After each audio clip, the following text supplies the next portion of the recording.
ये Indian contract act 1872 का lecture 2 है। सेक्शन 2A में प्रपोजल की डेफिनेशन को डिस्कस किया था रेलेवेंट केस लॉज के साथ और एसेंशियल्स के साथ। ऐसी जो सेक्शन 2B है ये प्रपोजल की एक्सेप्टेंस की बात करता है।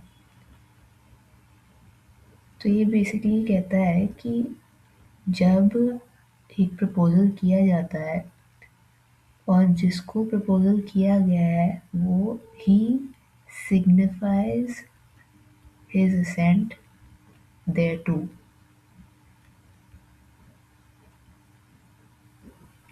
तो इसका मतलब है कि वो कम्युनिकेट करता है कि वो उस प्रपोजल को एक्सेप्ट करना चाहता है। तो ये जो यहाँ पे सिग्निफाइज है ये भी इम्पोर्टेंट है क्योंकि ये बता रहा है कि कम्युनिकेशन इधर भी ज़रूरी है। जैसे कि प्रपोजल कम्युनिकेट होना था वैसे ही एक्सेप्टेंस का भी कम्युनिकेट होना ज़रूरी है। और देयर टू का मतलब है कि जो जिस चीज़ के लिए प्रपोजल था, जो सब्जेक्ट मैटर था, उसी प्रपोजल के लिए असेंट दी गई है। ऐसा ना हो कि वो मर्सिडीज के लिए उसने प्रपोज किया था बेचने के लिए और यहाँ ये नैनो के लिए असेंट दे रहा है। तो देयर टू से पता चलता है कि वो सेम ही चीज़ों के बारे में बात कर रहे होने चाहिए दोनों लोग। मीटिंग ऑफ माइंड्स होना चाहिए जिसको कंसेंसस हैड रिडन भी कह सकते हैं। फिर ये सेक्शन कहता है कि जब ये सिग्निफाई कर देता है कि मेरे को प्रपोजल एक्सेप्ट करना है, then the proposal is said to be accepted.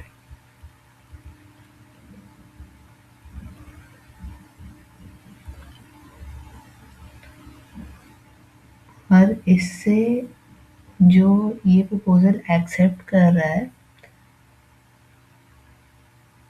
अभी वो नेक्स्ट डेफिनेशन में आएगा, proposal is said to be accepted. और जब ये प्रपोजल एक्सेप्ट हो गया तो ये बन जाता है एक प्रॉमिस। तो बेसिकली सेक्शन 2B प्रॉमिस के साथ डील करता है। फिर जो नेक्स्ट सेक्शन है वो है सेक्शन 2C। इसमें दो लोगों की बात करी गई है, प्रॉमिसर और प्रॉमिसी। तो जो प्रॉमिसर है वो है जिसने प्रपोजल दिया, the person who made the proposal.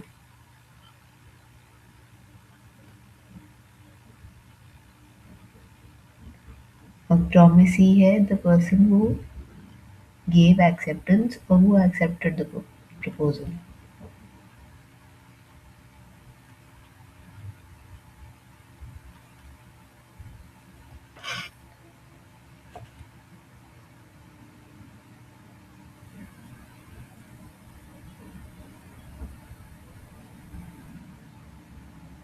अभी इसके बाद की जो डेफिनेशंस हैं उनको करने से पहले एक इम्पॉर्टेंट कॉन्सेप्ट को डिस्कस करना है यहाँ पे, हम उसको कर सकते हैं। वो है intention to create legal relationship.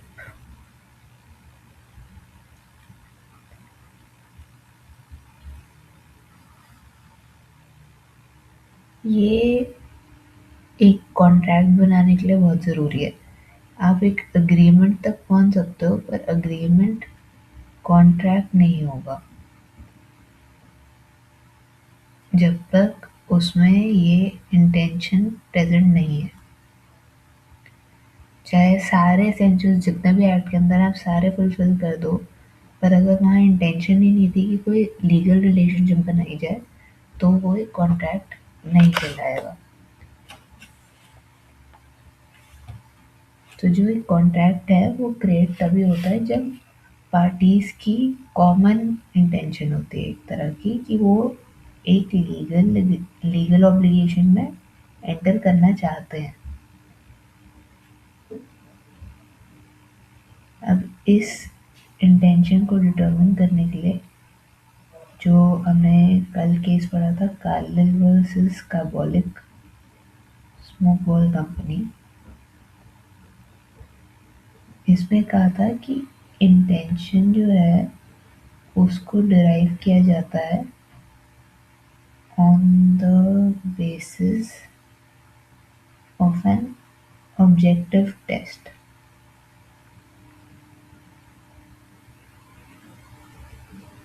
और अगर जो प्रॉमिसर है उसकी कभी इंटेंशन ही नहीं थी to create a legal relationship, तो वो उसको हम बाउंड नहीं कर सकते। तो इसमें देखा ही जाता है कि अगर एक रीजनेबल पर्सन होता और वो इस सिचुएशन को देख रहा होता, तो उसको क्या पता लगता कि इंटेंशन है या नहीं है। तो इसको एक रीजनेबल पर्सन के पॉइंट ऑफ व्यू से देखते हैं। जब भी लॉ में किसी चीज़ का हमें डिटर्मिनेशन करना होता है तो मोस्टली एक रीजनेबल पर्सन के व्यू पॉइंट से करना होता है, ना ही कोई ऐसा पर्सन जिसको कॉन्ट्रैक्ट्स के बारे में कुछ नॉलेज हो, कुछ नहीं, बस एक प्रूडेंट यानी कि सेम माइंड वाला रीजनेबल पर्सन जो नॉर्मल इंसान है एकदम एवरेज इंटेलिजेंस का, वो उस केस में क्या करता है वो इसमें देखना होता है। और जब ये जो इंटेंशन है ये डिस्प्यूटेड होती है, तो जो इसको प्रूव करने का ओनस होता है कि कौन प्रूव करेगा कि इंटेंशन थी नहीं थी, तो वो उसी पार्टी पे होगा जो इस इंटेंशन को डाउट कर रही है या इस पे सवाल उठा रही है। तो onus is on the party disputing the intention। अगर कोई पार्टी कह रही है ऐसी इंटेंशन एग्जिस्ट ही नहीं करती थी, तो उसी पार्टी को प्रूव करना पड़ेगा कि क्यों नहीं एग्जिस्ट करती थी। तो जब कॉन्ट्रैक्ट की बात आती है तो कुछ ऐसी एग्रीमेंट्स होती हैं जिनमें प्रिज्यूम ही किया जाता है कि यहाँ एब्सेंस ही रही होगी of intention to create legal relationship.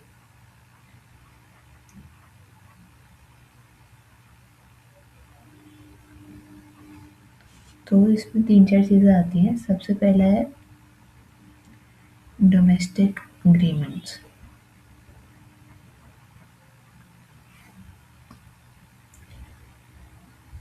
तो डोमेस्टिक एग्रीमेंट जनरली होती हैं वो फैमिली के बीच में होती हैं, या उसमें मतलब कोर्ट प्रिज्यूम नहीं कर सकता कि आप किसी कॉन्ट्रैक्ट में आना चाहते थे। वो एक फैमिली अरेंजमेंट की तरह से देखा जाता है, तो उसमें लीगली बाउंड जनरली नहीं किया जाता।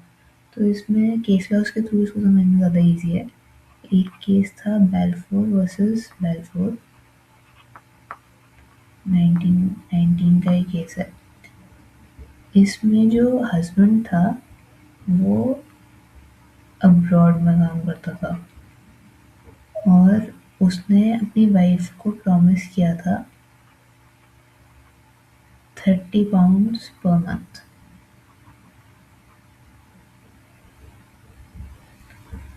पर कुछ महीनों बाद उसने वो पेमेंट देनी बंद कर दी। तो फिर इस केस में यही कहा था कि there is a presumption that spouses do not usually intend to create legal relationship in their promises। मतलब एक प्रॉमिस था वो कोई अब उसको ब्रीच के लिए कि तुमने तो कॉन्ट्रैक्ट ब्रीच कर दिया, ऐसा कोई इंटेंशन वहाँ माना ही नहीं जाएगा कि वहाँ था to create a legal relationship.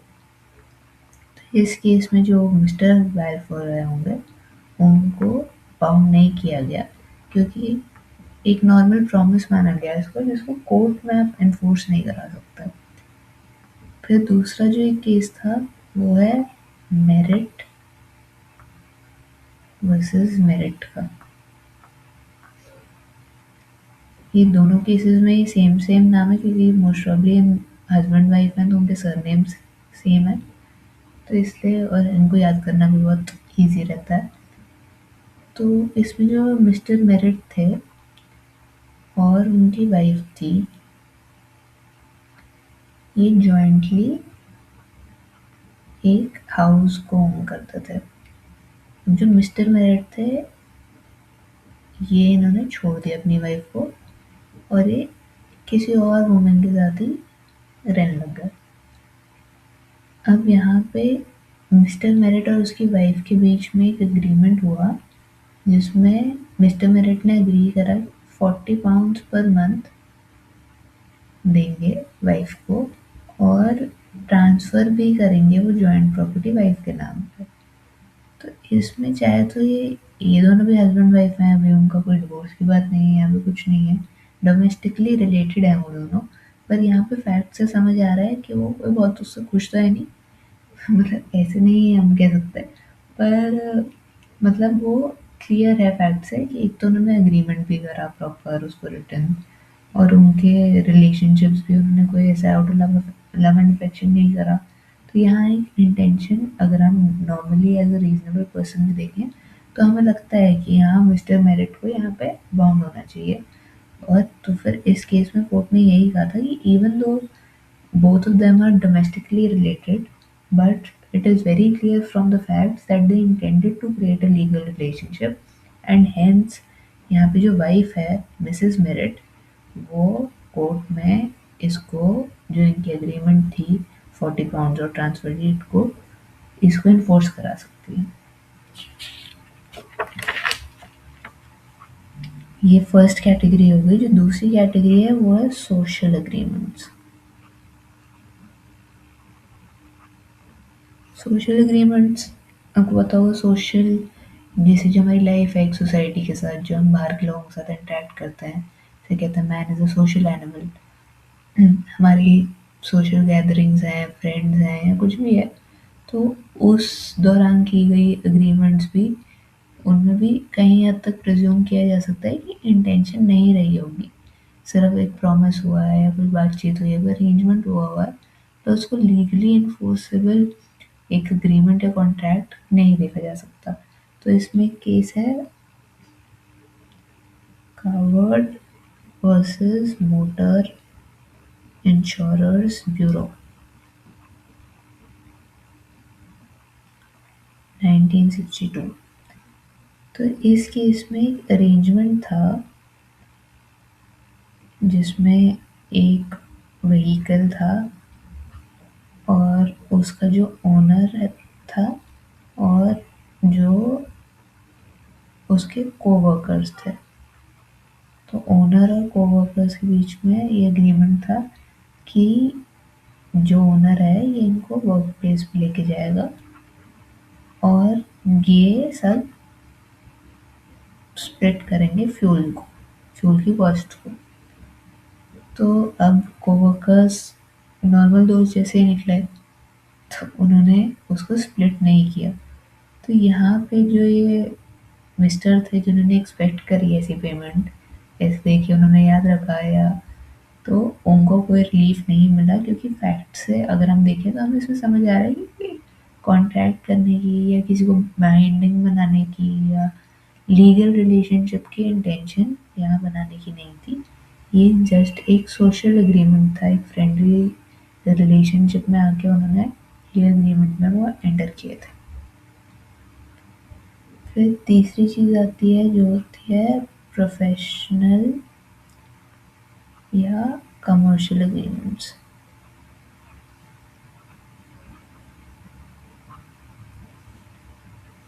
अब इनमें तो क्या होता है कि सीधा अगर क्लॉज ही दिया हुआ है कि आप इसको लीगली इन्फोर्स नहीं करा सकते, तो फिर वो इन्फोर्सर नहीं करा सकता है। तो इनमें ऐसा क्लियरली कई बार मेंशन्ड होता है। तो एक ये जो केस है इसमें, इसका नाम है Rose and Frank versus J R Crompton, 1924। इसमें दो फर्म्स थी। ये एक रिटन कॉन्ट्रैक्ट ऑफ सेल हुआ इनके बीच में, जिसमें एक क्लॉज था कि ये फॉर्मल डॉक्यूमेंट नहीं है और ये किसी भी लॉ के जुरिस्डिक्शन में it will not be subject to any legal jurisdiction. तो फिर अभी जो कॉन्ट्रैक्ट था इसको बाइंड, क्योंकि ये लीगल जुरिस्डिक्शन ही उसमें ऐसे मना कर दिया, तो इस कॉन्ट्रैक्ट को बाइंडिंग नहीं मान सकती, क्योंकि कोई इंटेंशन नहीं है to create a legal relationship. फिर इसमें एक और केस था CIT। CIT होता है commissioner of income tax versus Abdul Hussain. 1988। तो इस केस में एक पार्टनर था, उसने बहुत एक बड़ा सम ऑफ मनी एक दूसरे पार्टनर को दिया था, लोन दिया था। और ये इसने इस पर्पस के लिए दिया था कि उसको एज कैपिटल यूज करेंगे उनके वेंचर में। तो क्योंकि यहाँ ये जो अमाउंट था, यहाँ जो उसने उनको अमाउंट दिया था वो ही इस तरह का था, तो यहाँ पे प्रिजम्पशन थी कि इंटेंशन जरूर रही होगी to create a legal relationship. तो यही कुछ रूल्स हैं, मतलब इसमें कोई आप स्ट्रीमलाइन नहीं कर सकते, पर फैक्ट्स देख के और समझ के, जो पेक्यूलियर फैक्ट्स एंड सर्कमस्टांसेस हैं हर केस के, कि यहाँ पे इंटेंशन एग्जिस्ट करता है या नहीं करता है। Thank you.